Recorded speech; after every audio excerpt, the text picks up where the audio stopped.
everyone, and welcome to another episode of the Alpha Life here. We are moving on with our Caldari destroyers. Again, we are going to be using the Cormorant, the amazing, beautiful Cormorant. You might say you like the other skin a lot better. Well, I do too, but I didn't want to use the same skin on both videos. So, in order to differentiate both of the ships a little bit, I used different skins. So, let's take a good look at what we're going to be using this Cormorant for, and some of you might already know, yes, for high-sec combat exploration, but this one is going to be a little bit different from the other series so far, because, well, Caldari space is very, very particular. For example, hideaways, they say in EVE University that they escalate, but I haven't had an escalation from a hideaway yet. I have only had them from running refuges, so we are mainly going to be concerned about running refuges as quickly and as efficiently as possible. Of course, there is still room for improvement in this feat, but this is considering that you are a starting character with maybe not a lot of skills and trying to compensate that a little bit with this one. So, let's take a good look at what this one feat is going to be, and if you have seen that I am in Galente space, do not take a look at that, do not pay attention, we will be recording in Caldari space, so yeah, don't worry. Now, let's take a good look at our feat. It should be fairly simple. We're gonna be starting off with 7 125 compressed coil gun ones. Why? Because they give us good range from 12 to 18 kilometers, I would say is really, really good range, especially considering that in most refuges, if you warp in at 0, you're gonna be within range to be able to start firing. And that is, well, really going to be great. Also, they do not require so much CPU or power grid, but if you want a stronger alternative, I would very much recommend you in the small railguns, the 150 millimeters, although they are a little bit more expensive and they have a lot slower tracking. So you have to keep that in mind if you're going to use the 150s. Even the 125s can struggle a little bit at times. So yeah, do take that under consideration. Also, we're going to be using a TE2100 Ample Light Missile Launcher in order to do a little bit extra damage and to start shooting at some of the farther away targets from earlier on. As you can see, we can shoot it out up to 32 kilometers, so that's really going to be nice. Next, for the mid slots, we're going to be moving on to a 1MN YS8 Compact Afterburner. Why the compact one? Again, if we do not have very good fitting skills for that CPU and power grid, if you have better skills, I would recommend you actually go with the Enduring Afterburner. Why? Well, it'll allow you to have a little bit better cap stability in order to change some of the rigs or some of the low slots, because they are all mainly just for capacitor. And we're going to be having a small shield extender one. Why the Tech 1? Because they are manufactured, which means they are extremely, extremely cheap. So, this is probably going to be cheaper even than a looted one. So, yeah. Of course, if you start doing some stuff, doing some things, I would recommend you very much to use either the small asymptotic or the compact one, but that will be up to you if you have been able to get them before. And for the low slots, just 2 capacitor power relay ones, again, to help us with that capacitor. For the rig slots, we're going to use a small capacitor control circuit times 3, and that's pretty much it. Now, what do you do if you are a little bit more advanced and you want to change your feat a little bit? So, how you would want to do this is by going to the 150mm railgun, and maybe you don't want to have the most expensive, so let's go with compressed coil guns, so that they are a little, just a tiny little bit cheaper. And of course, I took out the missile launcher, so let's get it back in TE2100. And as you can see, we are still cap stable, we are still okay in the CPU and power grid, but we are a little bit further down the line. So that's why we want to be really careful. Now, what else can we do? If we turn off these capacitor power relays, we are definitely not cap stable. So I'm gonna leave this, but if we turn off one small capacitor control circuit from the rig slots, well, then we might actually be cap stable, and let's go into the rigs and see what we would actually fit. We would want this, a small hybrid burst aerator. Why this? well, it bumps up our damage, or the damage that we're going to be making, to 118, which I think is really nice. And also we get better range from 17 to 24 kilometers with antimatter, which means we can shoot them from further away, which means we can shoot them faster, a little bit faster, and we don't need to warp in at 0. We could actually warp in at 10 kilometers and start shooting them that far, and we will take a lot less damage. Yes, we are not cap stable, but I would say this is a very good trade-off. Don't get so much damage for more damage that you do make and better long-range distance. So I would recommend that if you're a little further away, but as you can see, this one is a little bit more expensive. Not a problem, mainly the small hybrid burst deviator is the problem, but that 1 million won't be much of an issue once you start moving along those iskis. So let's go on out there and take a good look at the refuges and one hideaway that I recorded for you guys just to see the speed, and let's go get those escalations. Unfortunately, this is going to be one of the shorter videos, but I hope you guys enjoy it as much as I have enjoyed making it. So let's get out there and I will see you on the way. So we have found a hideaway and I'm just going to make a quick demonstration so that you guys can see how fast this ship runs these hideaways. And well, we don't really have the slightest bit of a problem here. So we are mainly going to prefer running refuges, and once I get a refuge, of course, I'm going to get recording that.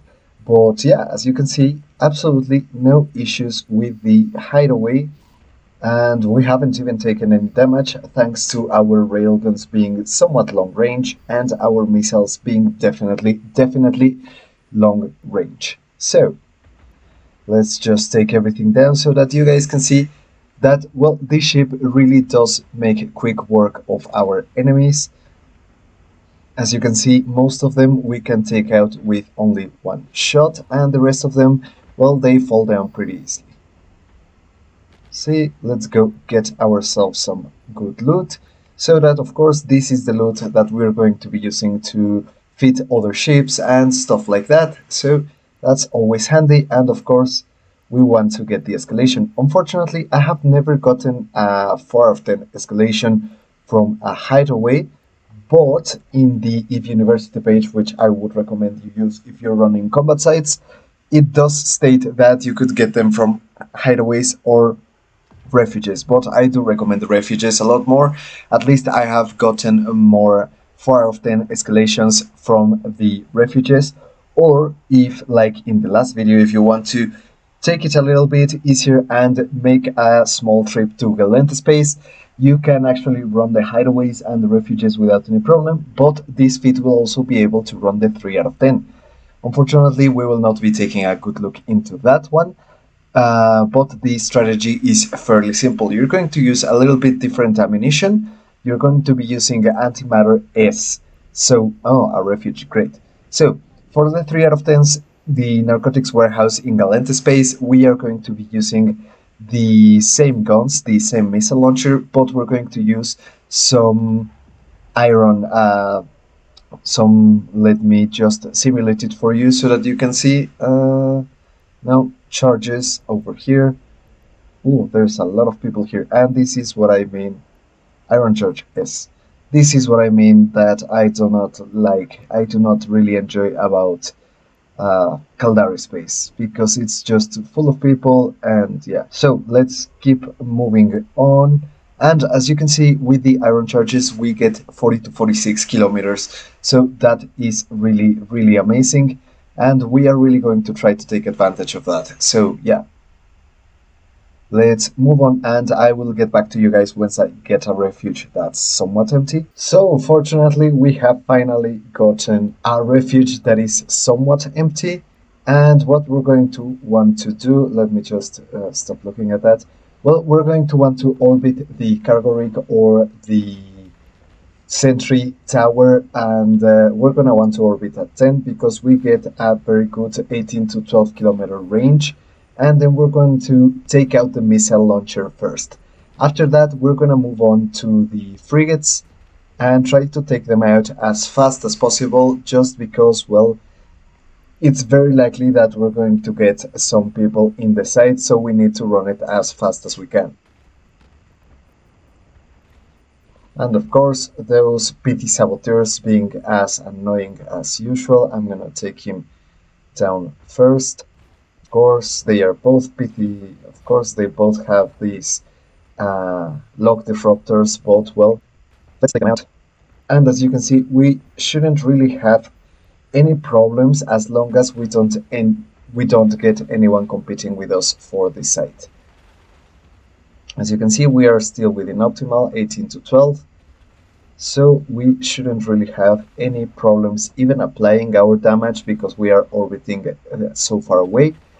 Our guns don't really have any issues, but if the frigates get a lot closer, we could start having some issues. So let's keep going. And of course, you could take out the missile launcher to get a core probe launcher and try to scan down some sites.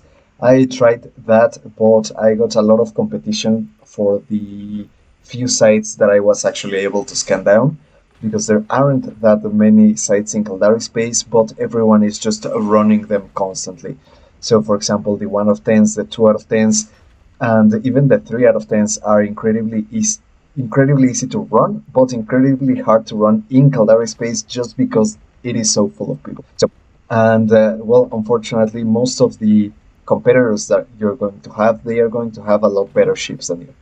So yeah, I like in the first episode, I got competed by a lot of Hecates, and I do mean a lot, like a lot of Hecates, and that was really, really annoying. So yeah, I wouldn't recommend scanning down sites. If you actually want to scan down sites, I would recommend you go down to Galante space again, just because you can actually get those 3 out of 10 escalations easier, and yeah, you can absolutely run the 3 out of 10s with this feat. Of course, you just need to change the ammunition a little bit, but shouldn't really have any problems. As you can see, we have gotten now Aquila, which is absolutely... Oh wow, he actually left. I am surprised. That is a very, very nice person. Very incredibly nice person, because most people in Caldari space, they just don't care. You know, if they see anyone in a site, they just start running it and they don't really care. So thank you very, very much. You are a very nice player to play with. And now that we have taken most of them down, we can actually approach and start getting some of our...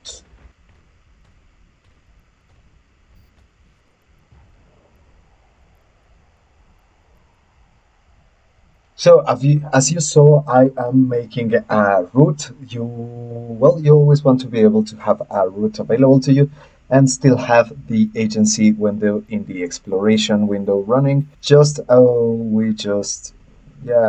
That's probably the Gila right there on that refuge. So we are mainly going to want to have them both. And of course, there is no refuges around, so let's go. And yeah, I will see you guys if we get an escalation from a refuge or something like that. So let's move on to that. Oh, finally, we were running another Guristas refuge. I took a little break and then continued running a few sites. As you can see, we have gathered what I would consider pretty good loot, about 2 million. For just running refuges and maybe even a few hideaways here and there, because they are so fast to run, and EVE University tells us that they could escalate. Now, we get this pop-up message right in front of us, right here, and that is going to be great because, well, we can now go into the agency to take a look at what we got. Let's go to Exploration, Escalations, and apparently we got one on HiSec after a very, very long amount of time of not getting one in HiSec. So what I'm going to do is go to a station where I have a cruiser to run these 4 out of 10s, which is what I would recommend. If you're starting to use this particular destroyer to try and get an escalation, make sure you have prepared a cruiser to be able to run them.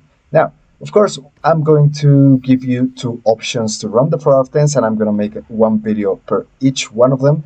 Caracal, and I'm gonna try it with a MOA. I haven't tried it yet, but I am very much interested to see if I can actually pull it off. So stay tuned for that. Should be coming along a little bit after the Caracal video. But yeah, we are going to go for something that can actually run this escalation. Apparently there will be a lot of jumps in between. So, well, we are not going to be recording the entire process because, well, that would be just a little bit too long. So, guys, that will be all from my part. Remember, if you have any comments, please do leave them in the comments below. If you enjoyed the video, consider giving me a like, consider giving me a subscribe if you have been enjoying these series so far. I really hope you have. I really have enjoyed making them, even getting to know a little bit more about Caldari Space, which I was definitely not familiar with. And, well, it's definitely interesting. It's different. Let's just say it's different, and not necessarily in a bad way. I have actually ended up enjoying it very strangely.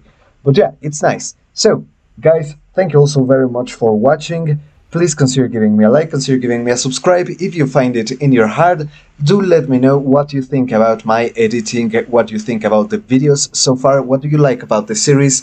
We have some gankers because of the event. Okay. And yeah, do let me know what do you think about everything that we have been doing with the series so far. As you know, the end of the series will be with this character, with this Caldari character, and I don't really have planned anything else for afterwards. So do let me know if you have anything you would like to see or to see me try, and as long as it's within the budget, I am more than happy to try it. So, without further ado, guys, thank you all so very much for watching. This has been the Alpha Life, and I will see you all in the next one.